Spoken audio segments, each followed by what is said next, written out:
History tells us the 12 tribes of Israel vanished after their exile. But what if I told you they were never really lost? Ancient texts, DNA evidence, and forgotten prophecies suggest that the descendants of these tribes might still be among us today, hidden in plain sight. And what if you are a descendant of the lost tribes of Israel, and you don't even know it? This video is about to shake your understanding of history.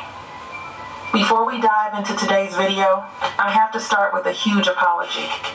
In my last video, I told you that part 2 would be up the next day, but that never happened. I know a lot of you have been waiting, and trust me, I wasn't just delaying for no reason. I wanted to make sure this video had the most accurate and mind-blowing information possible. Now, in part 1, we uncovered how the 12 tribes of Israel split, leading to 10 tribes disappearing after the Assyrian invasion. But here's the real question. What happened after that? Were they completely wiped out? Or could they still exist today in places no one would expect?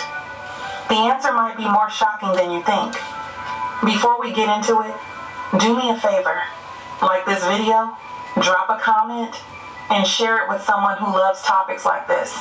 That way, you both can dive into this mystery together.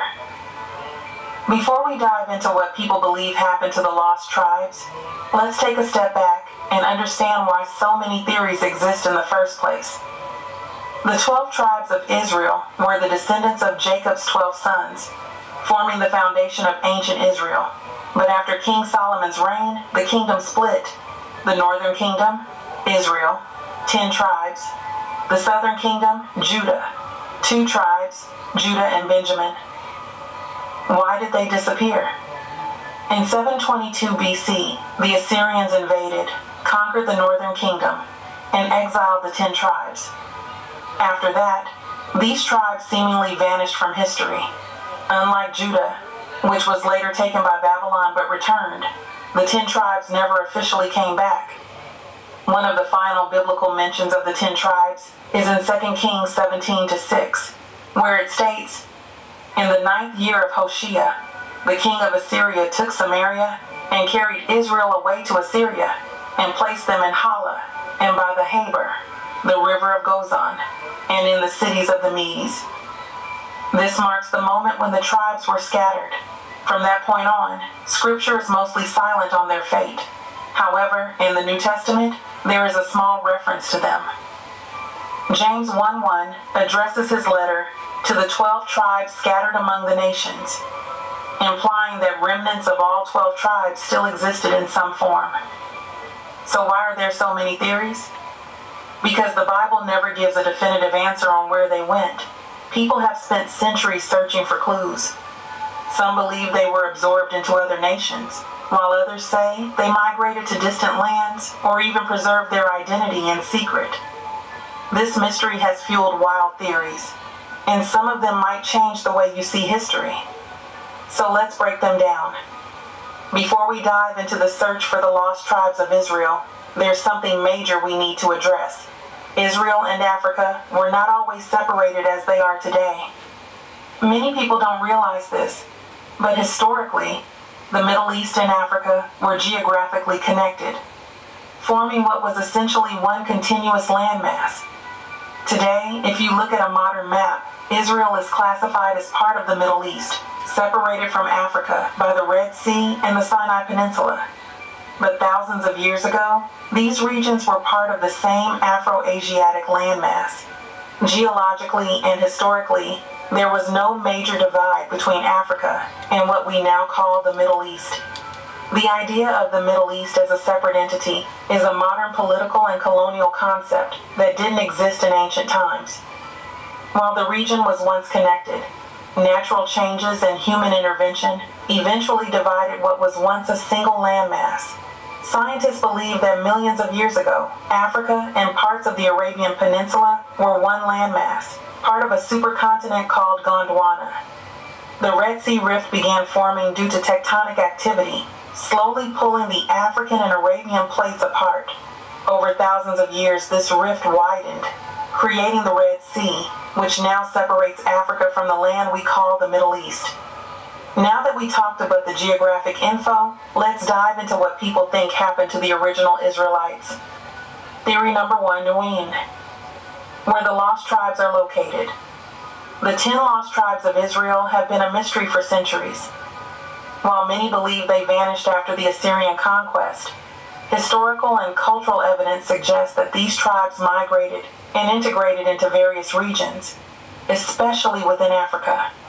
Many African traditions claim descent from the Israelites, with some tribes carrying striking similarities to Hebrew customs. Let's break down where each lost tribe might be located today based on African history and cultural evidence. 1. Tribe of Reuben, found in the Mandinka people of West Africa. The Mandinka, Manding people of Mali, Senegal, and Guinea have oral traditions linking them to Israelite ancestry. The Mandinka Torah tradition mirrors Levitical purity laws, and some clans practice circumcision on the 8th day, just as the Israelites did. The name Reuben is believed to have transformed into names within Mande culture.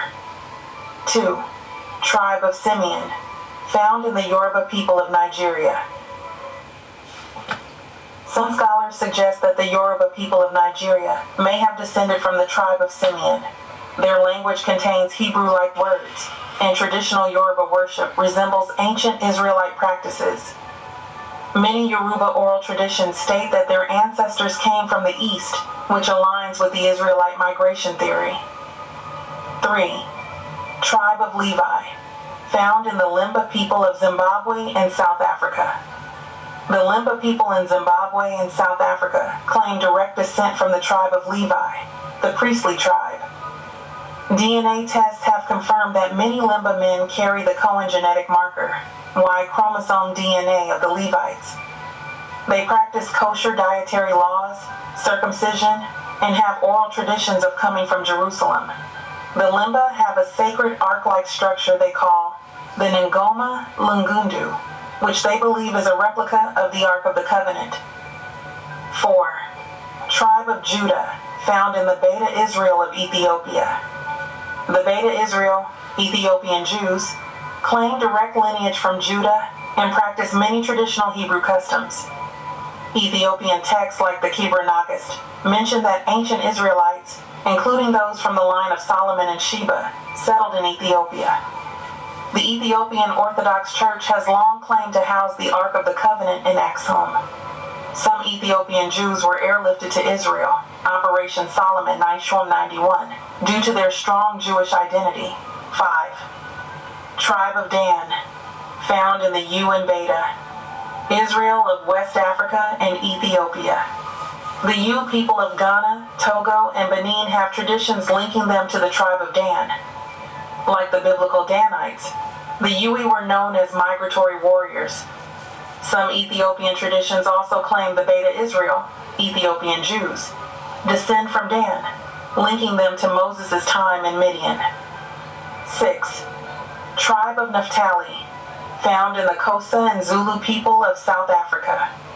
The Xhosa and Zulu of South Africa have customs resembling ancient Hebrew practices, leading some to believe they are linked to Naphtali. The Zulu practice male circumcision, avoid pork, and have strict cleanliness laws similar to Levitical laws. Some Zulu and Xhosa oral traditions say their ancestors were wanderers who came from the north, which aligns with the Israelite exile story. 7. Tribe of Gad, found in the Igbo people of Nigeria. The Igbo people of Nigeria have a strong claim to Israelite ancestry, specifically from the tribe of Gad. Igbo traditions closely resemble Jewish customs, such as circumcision, the keeping of the Sabbath, and kosher-style dietary laws. Several historical sources claim that Igbos refer to themselves as B'nai Israel, children of Israel. 8. Tribe of Asher, found in the Tutsi of Rwanda and Burundi. The Tutsi people of Rwanda and Burundi have legends of coming from the east, beyond the Nile, which links them to Israelite migrations. Some historians claim the Tutsi royal bloodline had Hebrew origins. They have ancient customs that mirror Hebrew traditions, including laws of purification and priesthood practices. 9. Tribe of Issachar, found in the Songhai people of Mali and Niger. The Songhai people, known for their advanced scholarship in Timbuktu, have traditions linking them to the tribe of Issachar. Issachar was described as men of understanding of the times, which matches the highly intellectual and scholarly traditions of the Songhai Empire. 10. Tribe of Zebulun, found in the Kikuyu of Kenya. The Kikuyu people of Kenya have oral traditions claiming they came from Israel. Some of their ceremonial traditions strongly mirror biblical Hebrew practices. The Kikuyu also recognize one true God, Mweneniaga, similar to the Hebrew concept of Yahweh. There is strong evidence that the lost tribes of Israel didn't simply disappear. They migrated and integrated into various African societies over thousands of years. Many of these groups still carry Israelite traditions, customs, and even genetic markers that connect them to the ancient Hebrews. While mainstream history may not fully acknowledge this yet, oral traditions, cultural practices, and biblical prophecy all point to Africa as a major home for the descendants of Israel's lost tribes. Theory number 2. Middle Eastern beliefs about the lost tribes. Many in the Middle East believe the lost tribes of Israel weren't truly lost. They were scattered, absorbed into other cultures, and still exist today. Jewish texts claim the tribes were taken beyond the Euphrates River, Sanhedrin 110b, and will return in the Messianic age. Some believe they are beyond the Sambatyon River, a mystical barrier preventing their return. Possible locations: Persia, Iran, Iraq, Arabia, unknown lands beyond the Euphrates. Some Islamic scholars believe the tribes traveled east after exile. The Pashtun tribes of Afghanistan and Pakistan claim descent from Ephraim, supported by oral traditions.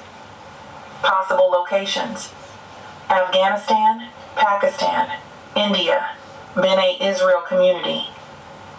Many historians argue the tribes were absorbed into Middle Eastern populations, with some converting to Islam or Christianity. Others may have merged with Bedouin nomads or Jewish communities in Yemen, Iraq, and Iran. Possible locations: Yemen, Iraq, Kurdistan, Iran, Arabian Peninsula. Theory number 3. The lost tribes will return. End times prophecy. Many believe the lost tribes of Israel are not truly lost. Rather, they have been scattered throughout the world, waiting for the moment when God will regather them in the end times. This belief isn't just speculation. It's deeply rooted in biblical prophecy, which foretells a time when all 12 tribes will be reunited under the Messiah. But could this actually be happening right now? Let's break it down. One of the clearest prophecies about the return of the lost tribes comes from Ezekiel 37, where God gives the prophet a powerful visual sign. He instructs Ezekiel to take 2 sticks, one representing Judah, the southern kingdom, and the other representing Ephraim, the northern tribes, often referred to as Israel. God then tells him to join them together into one stick, symbolizing the future reunification of all 12 tribes into a single nation.